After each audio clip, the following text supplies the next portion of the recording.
आपको एक बात सुनाते हैं, मालिक के प्यारे होते कैसे हैं।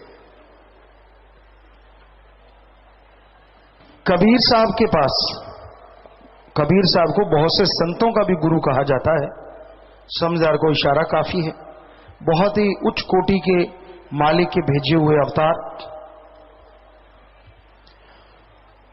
तो कहते हैं एक बादशाह था इब्राहिम अधम नाम का, और उसको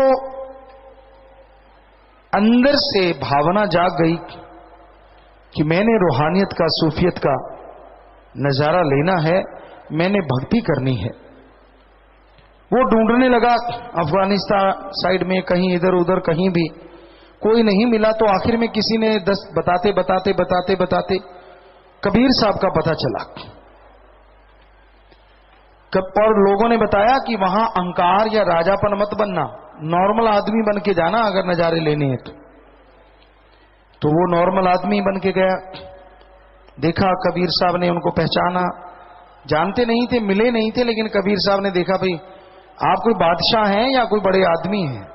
तो वो दंग रह गया, यार फकीर की नजर कमाल की है। कहता जी मैं फला फला देश का बादशाह हूं, लेकिन अब मैं बादशाह नहीं एक इंसान बन के आया हूं। जरा सोचिए, बादशाह। कबीर जी कहने लगे भाई फिर हमारे पास क्या लेने आए। कहता जी राम नाम।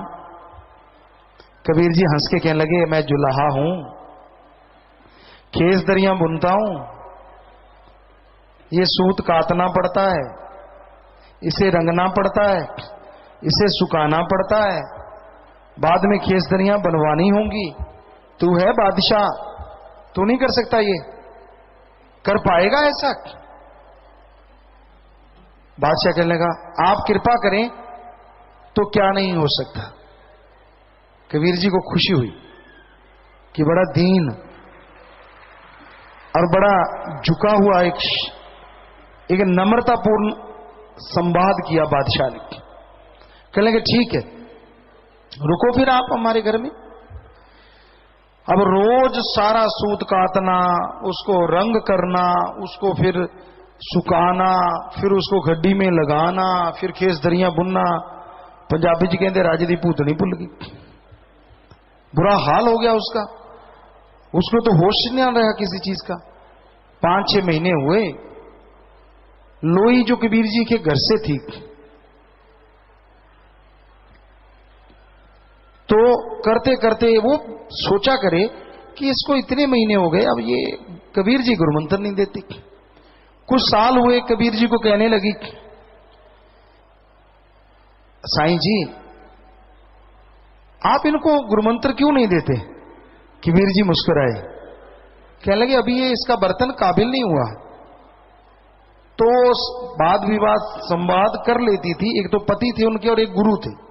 कहने लगी जी कमाल करते हो आप, एक राजा है वो रोज सूत काटता है, हमारे साथ कटवाता है, रोज रंग करते हैं हम लोग, सारा काम करता है, सुखा के आता है, उतार के लाता है, खेसदरियों में खड्डी में लगाता है, बुनते हमें वो भी बुनता है।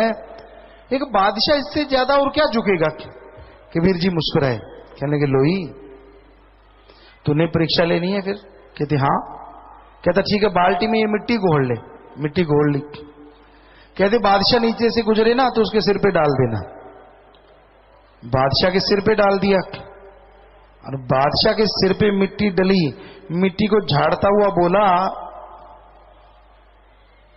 बलक बकारे होता करता सो करता। लुई दंग सी रह गई, ये क्या। कबीर जी के पास लोई वापस आई और आके कहने लगी, कबीर जी मुस्कुराए, हाँ लोई क्या हुआ। कहती आप धन्य हैं। कह ले फिर भी। कहते मैंने मिट्टी डाली और वो कह रहा है कि बल्क बुखारे होता करता सो करता, मैं तो यहां हूं इसलिए चुप हूं। कबीर जी कहने लगे उसके अंदर राम नाम कहां धसेगा, उसके अंदर तो अभी बल्क बुखारा अड़ा हुआ है। ये मान बढ़ाई का चक्कर बहुत खतरनाक होता है। 12 साल हो गए यूं करते करते, लोई बोली नहीं कि अब बोलने का कोई फायदा नहीं, ये तो मेरा गुरु मालिक ही पहचान सकता है, मैं नहीं पहचान सकती। कबीर जी कहने लगे लोई अब ये काबिल हो गया भाई। लोई हाथ जोड़ के कहने लगी जी साईं जी माफ करना, जैसे पहले था मुझे तो आज भी वैसे ही लग रहा है। कहने लगे फिर ऐसे कर, पहले तूने मिट्टी डाली थी? कहते हाँ। अब तू चाहे किसी की भी बंदों की गंदगी, पशुओं की गंदगी जो भी पड़ी सारी घोल ले। घोल के जब ये मकान के नीचे से गुजरे तो ऊपर खड़ी हो जा। अब की बार ऊपर से डालना, दरवाजे से नहीं, ताकि अच्छी तरह भर जाए। कहती ठीक है जी। ऊपर चली गई। जैसी बादशाह वहां से गुजरा उसके सिर पे पूरी बाल्टी उंडेल दी, उसमें आदमी की, पशुओं की सारी गंदगी भरी हुई थी। और बादशाह ने सामान नीचे रखा, हाथ जोड़े ऊपर किया, हे डालने वाले भगवान तेरा भला करे, मेरा मन जालिम इसी के काबिल था, मेरा मन अहंकारी इसी के काबिल था। लोई का बराग छूट गया, रोने लगी, पसीने छूट गए। वापिस आई, कबीर जी कहने हाँ लोई क्या हुआ? कहने लगी साईं जी आप धन्य हैं। अब उसने ये बोला है कि डालने वाले भगवान तेरा भला करे, मेरा मन अहंकारी इसी के काबिल था। कहते अब इसके अंदर ना तो कोई बलक बुखारा है, ना कोई आड़ा तिरछा कुछ और चक्कर है। अब ये बिल्कुल साफ हो गया है। जैसे आपा खेस दरी धो लेते हैं, सूत जो मर्जी रंग चढ़ा दें कच्चे सूत पे चढ़ता चला जाता है। लोई अब इसमें रंग देखे ना कैसे चढ़ता है। राम नाम में दिया गुरुमंत्र देते गए कबीर जी, और उनकी सुरत 10वें द्वार से पार होती मालिक के नूरी स्वरूप के दर्शन करने लगी, नाम देते देते देते देते देते देते। और जब आंखें खुली तो आंसुओं की झड़ी थी, बैराग था। कबीर जी के चरणों को पकड़ लिया, हे साईं मुझे माफ कर दे। कबीर जी लगे भाई क्या हुआ? मुस्कुरा के कहते पहले ये बोलो मुझे माफ करोगे? कहते हाँ हाँ करेंगे माफ, बता तो सही बेटा क्या हुआ? मैं तो आपको एक संत फकीर ही मानता रहा, मैं जब भक्ति करके ऊपर गया और सचखंड में भी आप ही बैठे थे, आप ही मेरे भगवान हो। मेरे से इतनी बड़ी गलती हुई, 12 साल में मैं पहचान नहीं पाया कि ये जो फकीर है इसका जो शरीर है दिखने में लगता है, असल में भगवान काम करता है।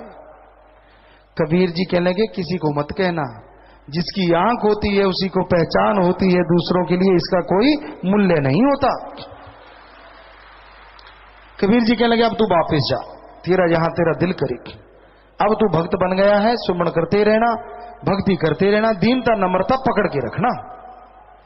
चला गया। और कहते हैं वो अपने राज्य की सीमा में बैठ गया जाके, कपड़े फटे हुए, बुरा हाल, और वहां बस अपना मालिक अल्लाह अल्लाह राम राम करता रहा। जिस वजीर को उसने अपना राज्य सौंपा था वो पूरी आर्मी लेके, बच्चों को लेके आया। जब पता चला कि बादशाह आके वहां फकीर बना बैठा है, कहता लो जी ये लो आपके बच्चे, ये आपका राजपाट, मेरी तौबा मैं नहीं चला सकता। तो आगे से इब्राहिम अदम कहने लगा, अरे ओ मैं फानी दुनिया का बादशाह नहीं, मैं बेगमपुर का बादशाह बन गया हूं। मेरे गुरु ने, मेरे मुर्शिद ने मुझे वो सौंप दिया।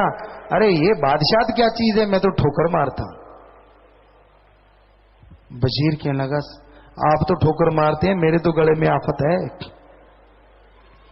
देखो कितने नौकर चाकर, आपका महल, फटी हुई गुदड़ी आपके नीचे है, फटे हुए कपड़े आपके ऊपर हैं, सुई से सिल रहे हो, क्या मिलता है आपको? चलो ये सेना देखो, घोड़े हाथी सब आपका, लाओ लश्कर।